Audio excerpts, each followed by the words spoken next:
Assalamualaikum warahmatullahi wabarakatuh. Bertemu lagi dengan saya Miranti Handayani dalam perkuliahan Pendidikan Kewarganegaraan.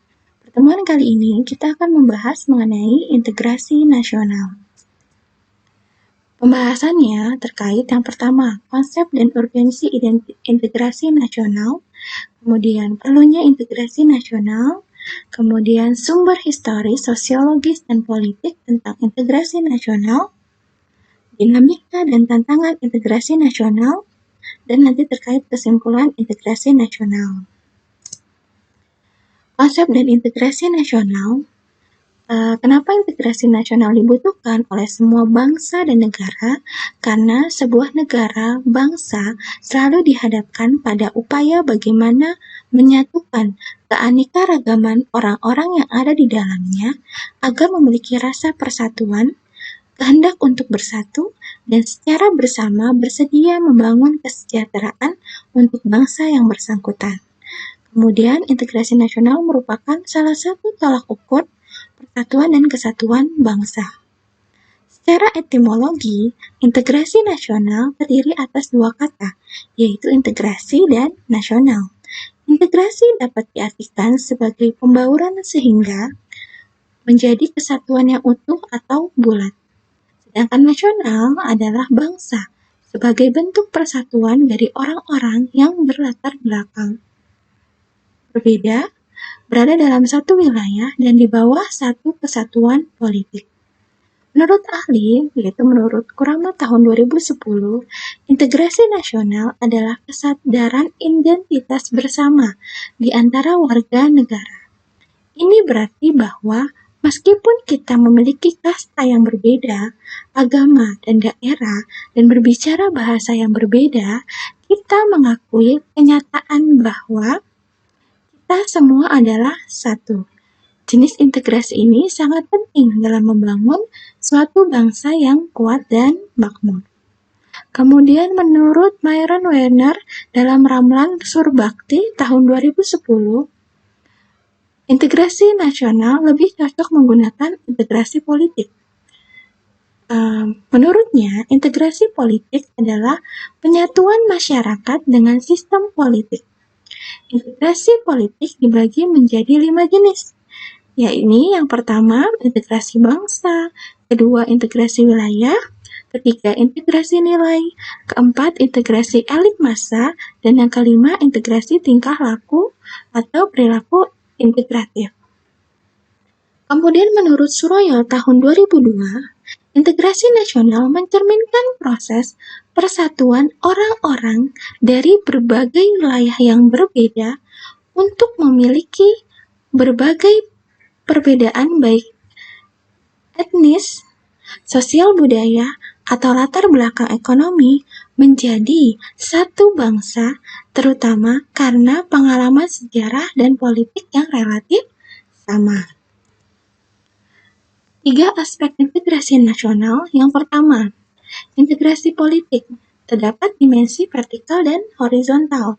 Dimensi yang bersifat vertikal menyangkut hubungan elit dan massa, baik antara elit politik dengan massa pengikut atau antara penguasa dan rakyat, guna menjembatani celah perbedaan dalam rangka pengembangan proses politik yang partisipatif.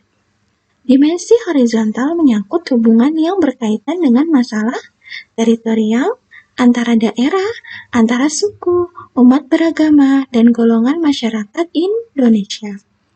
Integrasi yang kedua yaitu integrasi ekonomi.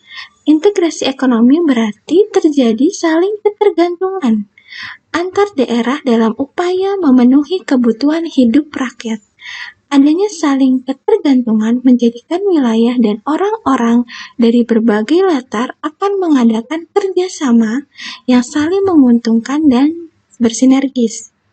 Di sisi lain, integrasi ekonomi adalah penghapusan hambatan-hambatan antar daerah yang memungkinkan ketidaklancaran hubungan antar keduanya, misal terkait peraturan, norma, dan prosedur, dan pembuatan aturan bersama yang mampu menciptakan keterpaduan di bidang ekonomi.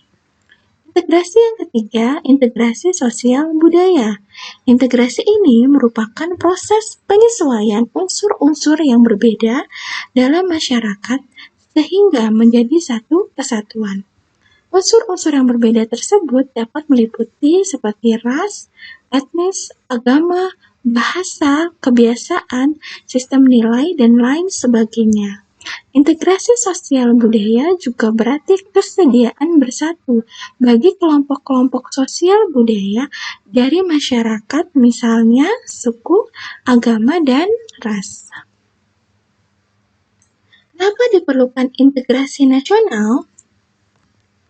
Yang pertama, tujuannya negara hanya akan dapat dicapai apabila terdapat satu pemerintah yang mampu menggerakkan dan mengarahkan seluruh potensi masyarakat agar mau bersatu dan bekerja bersama. Makanya diperlukan integrasi nasional. Yang kedua, diperlukan hubungan yang ideal antara pemerintah dengan rakyatnya sesuai dengan sistem nilai dan politik yang disepakati. Dan juga kenapa perlu integrasi nasional? Karena ada beberapa permasalahan. Yang pertama, akibat penjajahan bangsa, pemerintah harus berupaya dalam menumbuhkan kesetiaan nasional melalui pembangunan integrasi bangsa. Yang kedua, suku-suku dan dalam bangsa memiliki ikatan etnik. Jika tidak diperhatikan atau terganggu, ikatan etnik ini akan melepas komitmennya menjadi satu bangsa. Yang ketiga, disintegrasi.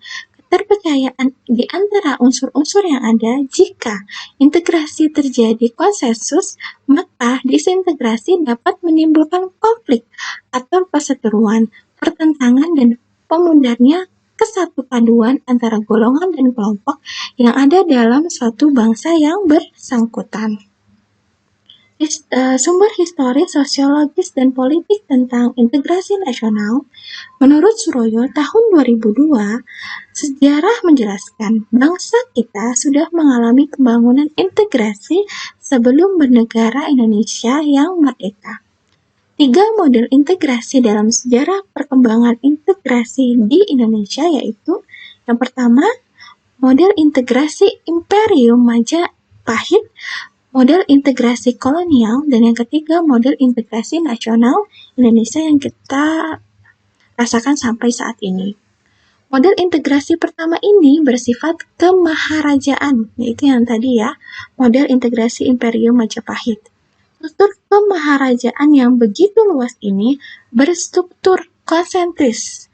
Dimulai dari konsentris pertama yaitu inti kerajaan, kemudian yang kedua wilayah di luar Jawa, kemudian yang ketiga, negara-negara sahabat di mana Majapahit menjalin hubungan diplomatik. Kemudian model integrasi kolonial, lebih tepatnya disebut dengan integrasi atas wilayah Hindia Belanda, baru sepenuhnya dicapai di awal abad 20 dengan wilayah yang terbentang dari Sabang sampai Merauke. Integrasi model kolonial ini tidak mampu menyatukan segenap keragaman bangsa Indonesia, tetapi hanya untuk maksud menciptakan kesetiaan tunggal pada penguasa kolonial atau penjajah. Kemudian model integrasi yang ketiga yang sampai sekarang kita rasakan, model integrasi nasional Indonesia. Diawali dengan tumbuhnya kesadaran berbangsa, khususnya pada diri orang-orang Indonesia yang mengalami proses pendidikan sebagai dampak dari politik etis pemerintah kolonial Belanda. Mereka mendirikan organisasi-organisasi pergerakan baik yang bersifat keagamaan, kepemudaan, kedaerahan, politik, ekonomi, perdagangan, dan kelompok perempuan. Tahapan-tahapan dalam pemenuhan kesadaran berbangsa. Yang pertama itu ada masa perintis, yaitu masa mulai dirintisnya semangat kebangsaan melalui pembentukan organisasi-organisasi pergerakan. Masa ini ditandai dengan munculnya pergerakan Budi Utomo tahun 1908. Kemudian yang sekarang kita rayakan kehadiran Budi Utomo sebagai Hari Kebangkitan Nasional, tanggal 20 Mei ya.